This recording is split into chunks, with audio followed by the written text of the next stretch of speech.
The Chicago Bulls lose to the Houston Rockets in a good one. What in the hell do we do with Nick Vooch? And is the Chicago Bulls turning to one of the top defensive teams in the league? But before we get into that, I want to thank all of y'all for y'all support. We almost to that goal of 7,400 subscribers. Please keep hitting that subscribe button if you haven't already. And we'll continue to bring you this dope content each and every day. Well, let's get started. The Chicago Bulls lose to the Houston Rockets last night, 117 to 114, a game in which the Chicago Bulls were competitive throughout. Kind of fizzled out in the fourth quarter. Kind of what you expect from a young team like this when the game is on the balance, especially when you're playing a great team like the Houston Rockets, who also were missing players as well. They were missing the Thompson twin and Tari Eason. The Bulls were missing Giddey and Lonzo Ball. So you got to get on the court regardless of what you got and try to win with what you have. The Bulls, Kobe White continues to perform well. His 8th game in a row with 20-plus points, 23 points total.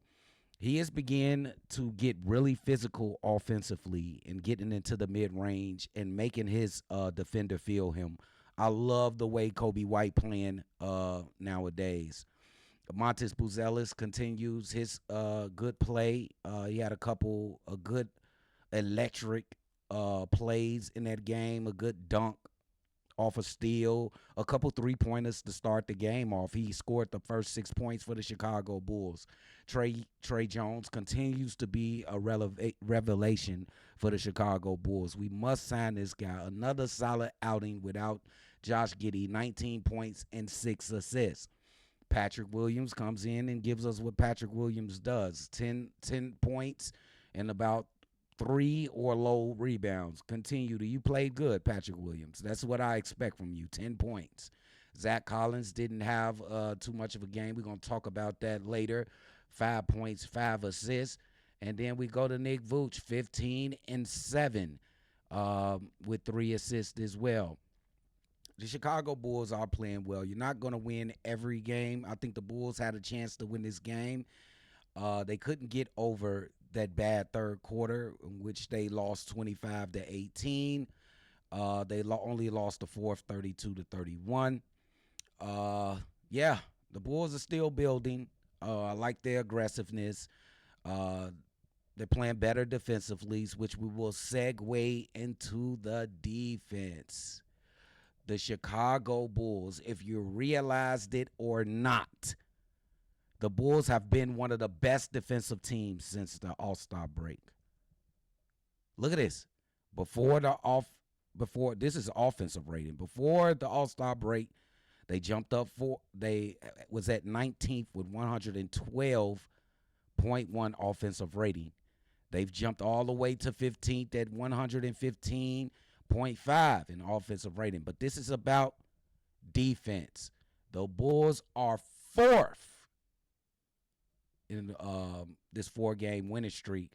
But you can also add that into the last games after the All-Star break. They are 4th in defensive rating, all the way from 24th in defensive rating. That is a massive jump. This isn't just a 4-game sample. There is a median where they're probably like, in defensive rating, they're probably like, in actual numbers, they're probably in the teens now. They're probably not in the 20s anymore. I'll look at that a little bit later. Maybe I should have did that for this video. So they sit 6th in net rating. And I'm not even a numbers guy, bro. That's got to be good. They've been more physical. Plus, it's the players that we now have on the team. Trey Jones, Montes Buzelis. He's seeing more time. He's a good defender. Patrick Williams is coming back. He helps that defensive rating. And the most important part of the defensive rating, and it helps me get to my last segment, is Nick Vucevic and Zach Collins. I believe that number, that jump in defensive rating, has to do mostly with Nick Vucevic.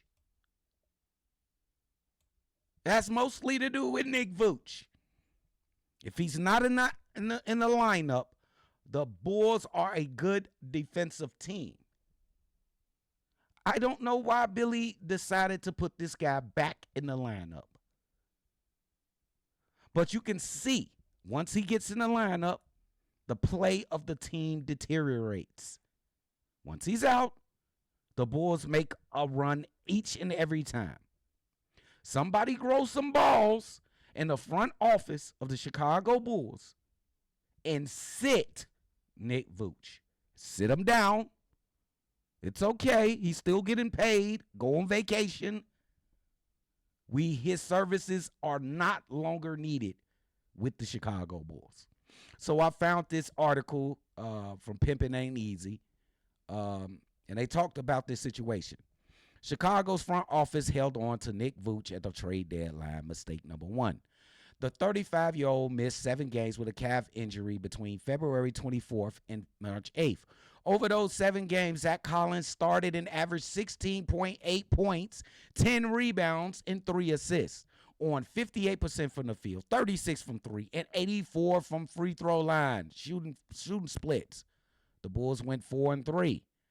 Vucevic returned on March 10th and has started the Chicago's last 2 games.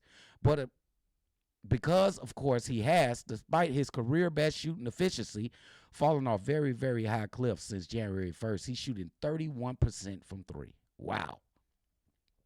Going back to the well, despite Vucevic's decline in deficiencies and ignoring Collins' production as a starter, is mistake number 2. Bro.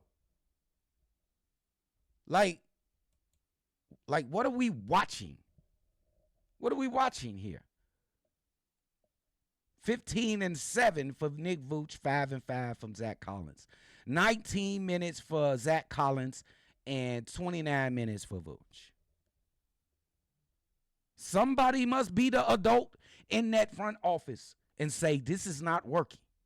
He is not a part of the plan. It don't matter if we tanking or trying to get to the play-in tournament. He doesn't fit our narrative. He doesn't fit our team.